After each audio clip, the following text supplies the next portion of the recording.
ખુશી, બા ક્યાં ગયા?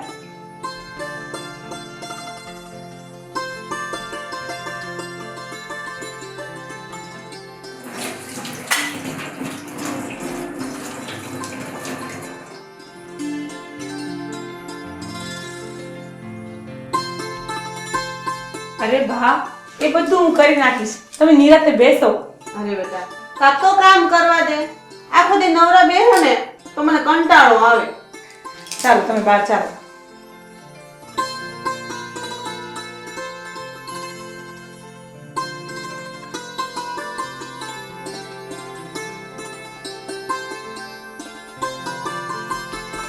બા, તમને કંટાળો આવતો હોય ને તો પુસ્તકો વાંચો. ખુશીને રામાયણ, સંતો ભક્તોની વાર્તાઓ કહો.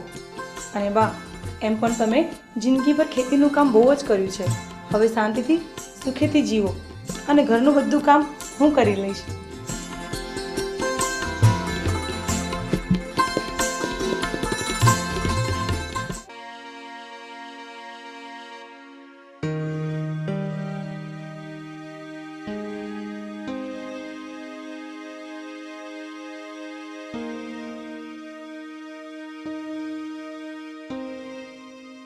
જુઓ બાળકો, ગઢપણમાં માણસે છુપો ખજાનો રાખ્યો હોય તો એમના વહુ અને દીકરા ગઢપણમાં એની સેવા ખૂબ સારી કરે છે.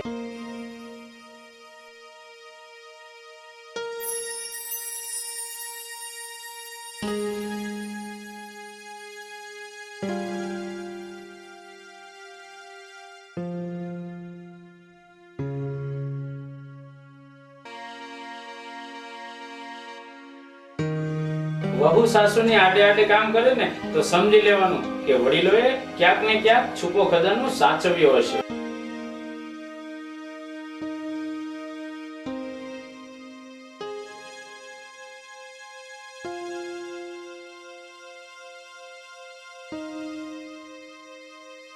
ખુશી, ક્યાં ખોવાઈ ગઈ મારી ખુશી? ક્યાં ખોવાઈ ગઈ હતી ખુશી બેટા? છુપો ખજાનો. બેટા, કયો છુપો ખજાનો? એ તો મારે તમારથી પૂછવાનું છે. બસ હો, બે એને બહુ મૂંઝવી ન દ્યો. અહીંયા આવી જા બેટા.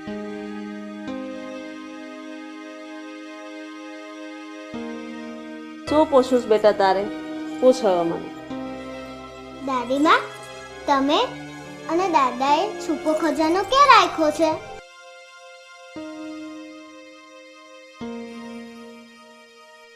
જનક, આજે ખુશી સ્કૂલેથી આવી ને ત્યારથી જ આવી ખોવાયેલી રહે છે. કા બા? હા, આજે ખુશીનું વર્તન કંઈક અલગ જ છે. બેટા ખુશી, તને કોણે કહ્યું કે દાદાએ અને બાએ ખજાનો છુપાવી રાખ્યો છે? તમે દાદા અને બાને ખૂબ સાચો છો ને, એટલે હું પૂછું છું. જેને ખજાનો છુપાવ્યો હોય તેના દીકરા અને વહુ તેને બહુ જ રાખે. બેટા સગુણા, એ આવી બાપુજી.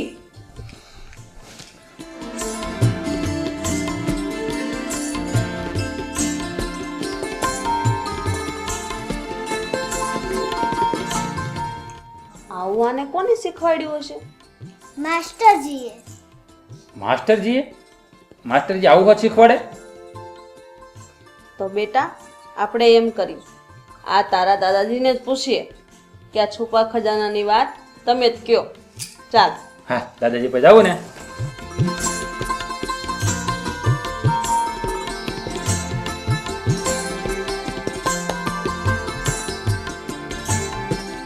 જા, તું તારા દાદાજીને જ પૂછી લે.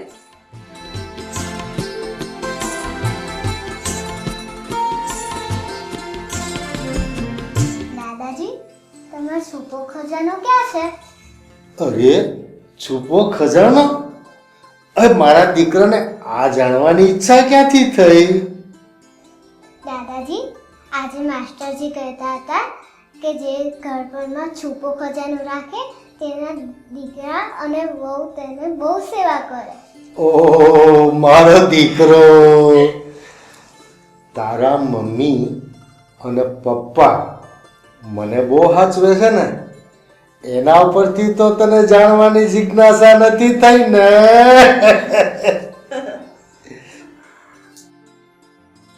હા દાદાજી, એટલે તો મને જિજ્ઞાસા થઈ. એ તો લે દીકરા, હવે સાંભળ. મારો છુપો ખજાનો ક્યાં છે ને એ હું તને આજ જણાવું. પપ્પા એમના બેસો. મમ્મી તું પણ બેસ.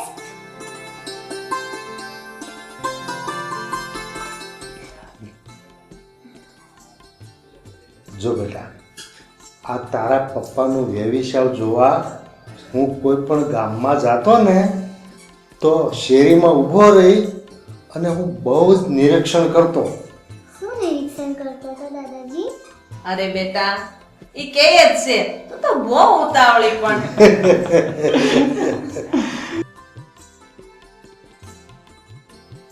જે ઘરમાં જનકના માટે છોકરી જોવાની હોય ને એના ખડકી કે ડેલા આગળ ક્યાંય કૂતરા બેઠા છે કે નહીં ઈ હું જોતો. દાદાજી તમને કૂતરાથી બહુ બીક લાગે છે. અરે બેટા, દાદાજીની વાત તો સાંભળ તું. હા બોલો દાદાજી. એ કૂતરાઓને હું નિરખીને જોતો. દાદાજી તમે કન્યા જોવા જતા હતા કે કૂતરા?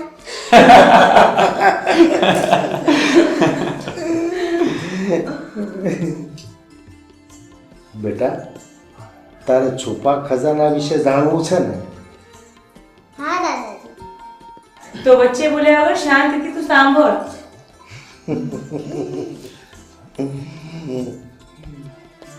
ઘણી બધી કન્યાઓ જોઈ, ચીંધવા વાળા થાકી ગયા.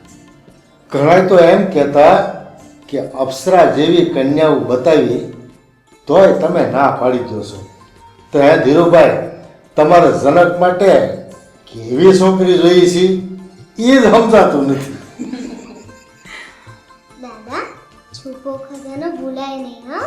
ખુશી, તું ચૂપચાપ સાંભળવા. બસ હવે બોલવા જો ને એને જેમ બોલે એમ, દબાવશો નહીં કોઈ. અને પછી બાપુજી? અને બીજું તો હું આંગણામાં તુલસીનો છોડ ખાસ જોતો. ખુશી બેટા, તને એમ થતું હશે ને કે દાદાજી તુલસીના છોડમાં શું જોતા હશે? પણ પ્રશ્ન તો ઘણા થાય છે, તો બધા મન ચૂપ કરાવી દે છે. જોયું કેવી સમજદાર છે મારી દીકરી.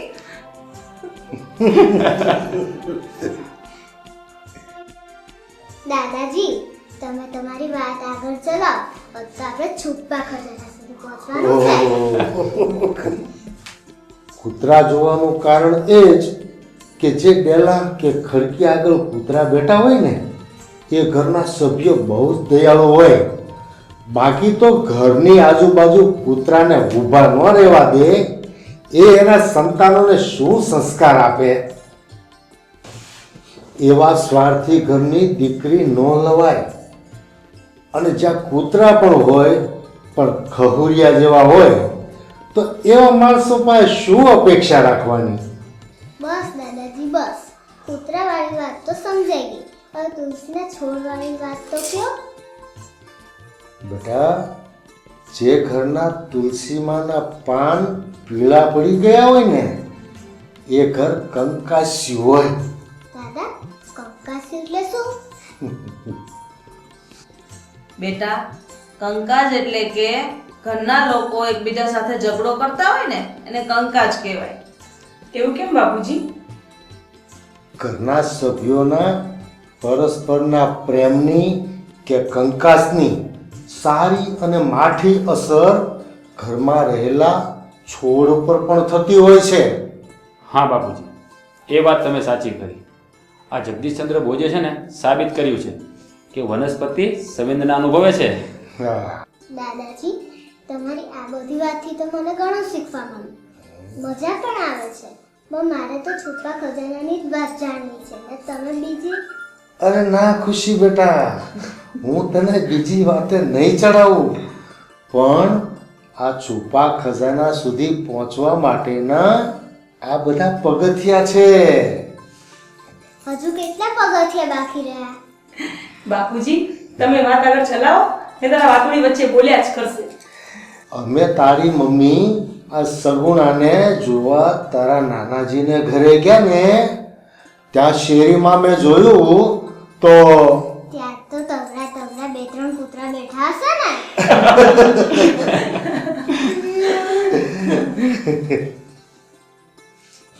હા, મેં તો વાત ચલાવનારા સાથે હતા ને એને શેરીના નાકે ઊભા ઊભા જ કહી દીધું હતું કે આપણો જનક સામેવાળાને ધ્યાનમાં આવે ને તો મારી તો હાથ છે. વાહ દાદાજી વાહ, હવે મને તમારો છુપો ખજાનો થોડો થોડો દેખાવા લાગ્યો છે. ને અમે ફળિયામાં જઈને જોયું તો વડલાના બચ્ચા જેવો ઘેઘોર અને લીલો છમ તુલસીનો છોડ જોયો અને આ સગુણા ચા લઈને આવી અને જોયું તો જેવું નામ એવા જ ગુણ ભાળ્યા. ને તારા પપ્પા જનકનું કર્યું પાકું. લ્યો આ વાત છે. અને ખુશી, આ અમારા બેના વ્યવસાયની વાત સાંભળી અને તું આટલી બધી ખુશ થઈ ગઈ તો આ દાદાજીના છુપા ખજાનાની વાત તને સમજ આવી કે નહીં? પપ્પા, દાદાજીનો છુપો ખજાનો મને મળી ગયો. તમે બે મમ્મી પપ્પાના સંસ્કાર એ જ દાદાનો છુપો ખજાનો છે. બાપુજી આ તો વડલાનું બચ્ચું. પણ હજી અમારો સૂકો ખજાનો એ વાત તો કહેવાની બાકી છે હો. એ વળી શું દાદીમાં? એ તો આ અમારા બધાયનો સૂકો ખજાનો તું જ છો. મારો દીકરો